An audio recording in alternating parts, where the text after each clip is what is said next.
हरे कृष्णा। आज मैं आपको माघ मास की जो कृष्ण पक्ष में एकादशी है उसे शर्तिला के नाम से जाना जाता है।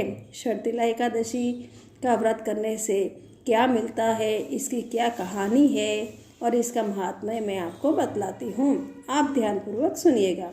युधिष्ठिर ने पूछा कि हे जगन्नाथ, श्री कृष्ण आदिदेव, ये जगतपते, माघ मास के कृष्ण पक्ष में कौन सी एकादशी होती है, उसके लिए कैसी विधि है तथा इसका फल क्या है? महाप्राज्ञ कृपा करके इन सब बातें बताइए। श्री कृष्ण भगवान बोले कि हे नरश्रेष्ठ, सुनो। माघ मास के कृष्ण पक्ष की जो एकादशी है वह शर्तिला के नाम से विख्यात है, जो सब पापों का नाश करने वाली है। अब तुम शर्तिला की पापहारिणी कथा सुनो, जिसे मुनि श्रेष्ठ पुलत्स्य ने दालभ्य से कहा था। दालभ्य ने पूछा कि हे ब्राह्मण, मृत्युलोक में आए हुए प्राणी पाप कर्म करते हैं, उन्हें नरक में जाना पड़े, इसके लिए नरक में न जाना पड़े, इसके लिए कौन सा उपाय है, बताने की कृपा करे। पुलत्स्य जी बोले कि हे महाभाग, तुमने बहुत अच्छी बात पूछी है, इसे मैं बतलाता हूँ, ध्यानपूर्वक सुनो। माघ मास आने पर मनुष्य को चाहिए कि वह नहा धोकर पवित्र हो, इंद्रियों को संयम में रखते हुए काम, क्रोध, अहंकार, लोभ और चुगली आदि बुराइयों को त्याग दे।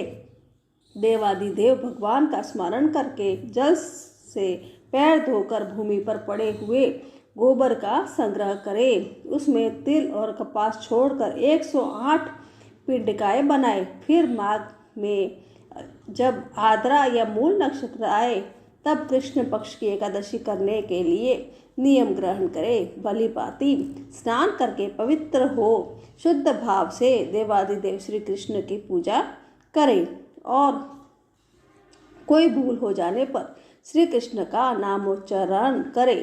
रात को जागरण और होम करे। चंदन, अर्घ, जा, कपूर, निवेद आदि सामग्री से शंख, चक्र और गदा धारण करने वाले देवेश्वर श्री हरि की पूजा करे। तत्पश्चात भगवान का स्मरण करके बारंबार श्री हरि की पूजा करे।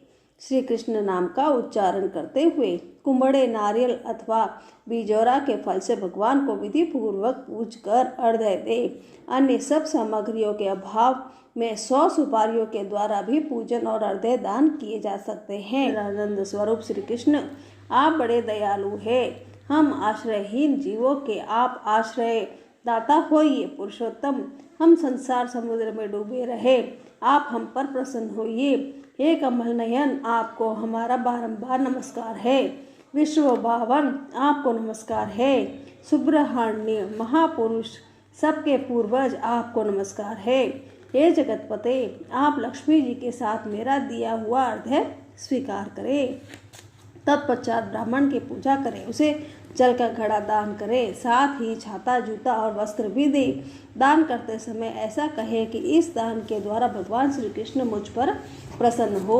अपनी शक्ति के अनुसार श्रेष्ठ ब्राह्मण को काली गौ का दान करे। द्विज श्रेष्ठ विद्वान पुरुष को चाहिए कि यह तिल से भरा हुआ पात्र भी दान करे। उन तिलों के बोने पर उनसे जितनी शाखाएं पैदा हो सकती है उतने 1000 वर्षों तक स्वर्गलोक में प्रतिष्ठित होता है। तिल से स्नान करें, तिल का उपटन लगाएं, तिल से होम करें, तिल मिलाया हुआ जल पिए, तिल का दान करें और तिल को भोजन के काम में ले। इस प्रकार 6 कामों में तिल का उपयोग करने से ये एकादशी शर्तिला कहलाती है, जो सब पापों का नाश करने वाली है। युधिष्ठिर ने पूछा कि हे भगवान, आपने माघ मास के कृष्ण पक्ष की शर्तिला एकादशी का वर्णन किया है। इस प्रकार मेरी ये शर्तिला एकादशी का महात्म्य और कथा पूरी हुई। हरे कृष्ण।